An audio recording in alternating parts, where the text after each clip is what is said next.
원칙적으로 법원이 동거하고 있는 경우에만 인정을 해주려고 하고 비동거 가족인 경우에는 부양 의무를 인정을 거의 안 해줘요.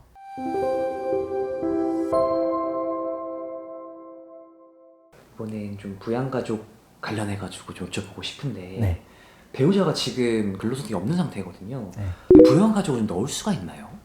넣을 수 있는 경우도 있고 없는 경우도 있고 서울회생법원 실무준칙에 따라서 설명을 드리면 될 것 같아요.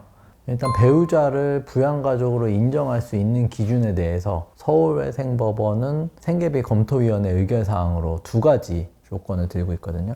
첫 번째로는 미성년 자녀 또는 장애인 등 보살핌이 필요한 다른 부양가족이 있는 때, 두 번째, 과거 1년간 배우자의 소득이 없거나 소득금액 합계액이 100만 원 이하, 근로소득만 있는 경우에는 총 금액이 500만 원 이하인 때, 이제 이런 기준을 충족을 하면 배우자도 부양가족에 포함할 수 있다 라고 보고 있습니다. 그러니까 원칙적으로는 이런 요건들을 충족한다 라고 하면 배우자도 당연히 부양가족으로 넣을 수 있겠죠.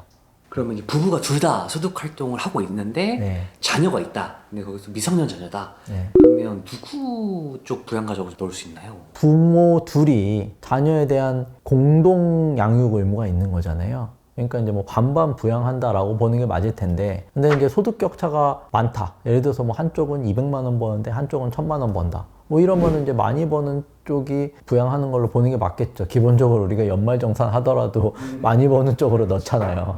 그러니까 이제 법원에서도 서울회생법원 기준으로 이것도 말씀드리면, 일단은 두 부부 사이의 소득 격차가 30% 이내인 경우, 한 명은 300만 원 벌고 한 명은 뭐 한 350만 원 번다. 이러면은 이거는 이제 반반 부양하는 걸로 봐서 0.5인 0.5인 요렇게, 남편이 개인회생을 한다라고 하면은 남편 본인과 자녀 1인일 경우에는 0.5명, 그래서 1.5인 생계비를 공제받는 걸로 진행을 하고, 만약에 이제 소득 격차가 30% 이상이다, 한쪽은 200만 원 버는데 한쪽은 500만 원 번다 라고 하면 그 500만 원 버는 쪽이 다 부양하는 걸로 해서 500만 원 버는 사람이 개인회생을 한다라고 했을 때는 본인과 자녀 1명, 그래서 2명에 대한 2인 생계비를 공제받을 수 있게 이제 그렇게 운영은 되고 있습니다.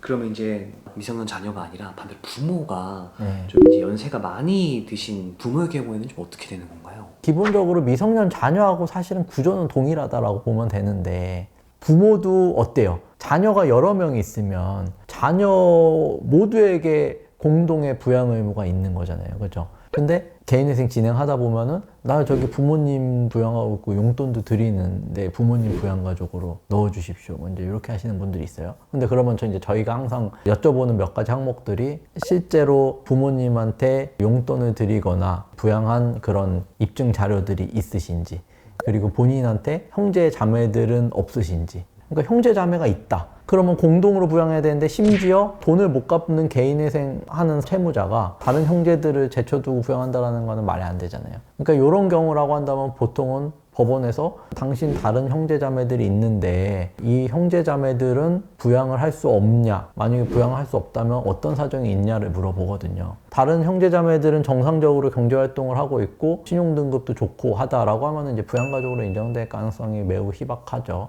다른 형제자매들도 부모를 부양할 수 없는 사정이 있다는 점을 소명하면 인정받을 수도 있습니다. 예를 들어서 4명 형제자매가 있었는데 2명은 사실상 이제 연락도 안 하고 연락 두절된 상태고, 나머지 1명도 파산한 상태예요. 이런 케이스는 저희가 이제 부모님을 부양가족으로 인정받은 케이스가 있고, 앞으로도 어떻게 될 거냐에 대한 사정도 중요한 것 같아요.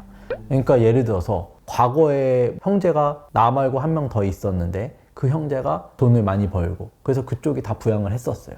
그리고 나는 사정이 여의치 않으니까 되는 대로 조금씩 했는데 갑자기 그 형제가 사업이 망해버렸다거나 연락이 두절됐다거나 부양을 안 한다거나 하면 결국 내가 할 수밖에 없는 상황이잖아요. 뭐 그런 상황들을 잘 주장하고 관련 자료들을 낸다면 법원도 당연히 그거는 인정을 해주겠죠. 근데 반대로 뭐 부모님이 재산도 많으시고 별도로 소득활동도 하신다, 이런 경우라고 한다면은 뭐 부양가족으로 인정받을 여지는 없겠죠. 그러면 제가 여쭤본 그런 사례 외에 개인회생 신청을 고려하신 분들 중에서 좀 부양가족 관련된 좀 이슈 사항들이 좀 더 있을까요? 뭐 요거는 있습니다. 원칙적으로 법원이 동거하고 있는 경우에만 인정을 해주려고 하고 비동거 가족인 경우에는 부양 의무를 인정을 거의 안 해줘요. 최근에 이례적으로 비동거하고 있으면서도 과거부터 계속적으로 부모님께 이제 생활비를 계속 보내드렸었고, 부모님이 실질적으로 뭐 소득활동을 하실 여건도 안 되시는 상황이었고, 이분이 비동거하게 된 경위도 직장이 멀리 떨어져 있다 보니까 불득이한 경우가 있어서, 이런 경우는 이제 동거하지 않는 경우도 부모님을 부양가족으로 이제 인정받은 케이스도 있거든요. 그러니까 이제 결국에는 드리고 싶은 말씀은, 이때는 인정되냐, 이때는 인정 안 되냐, 이렇게 딱딱 수학 공식처럼 떨어지는 건 아니고, 개별적인 상황들을 어떻게 풀어내느냐, 법원이 납득할 만큼 소명 자료를 준비해서 법원에 요청을 하느냐에 따라서 받아질 가능성도 있으니, 구체적인 사정에 따라서 결국엔 다 달라질 수밖에 없다. 혼자 생각한 게 아니라 변호사님한테 최대한을 내 내용을 공개하는 게 그렇죠. 저희한테는 다 말씀해 주셔야 취할 거 취하고 버릴 거 버리고 필요한 자료들 이런 거 그러면 준비해 보십시오라고 해서, 그러니까 개별 상황이 중요하다는 게 그런 거예요. 사건을 진행하는 대리인 사무실하고 충분히 논의하셔가지고 고려해 보시면 될 것 같다. 이 말씀을 드리고 싶습니다.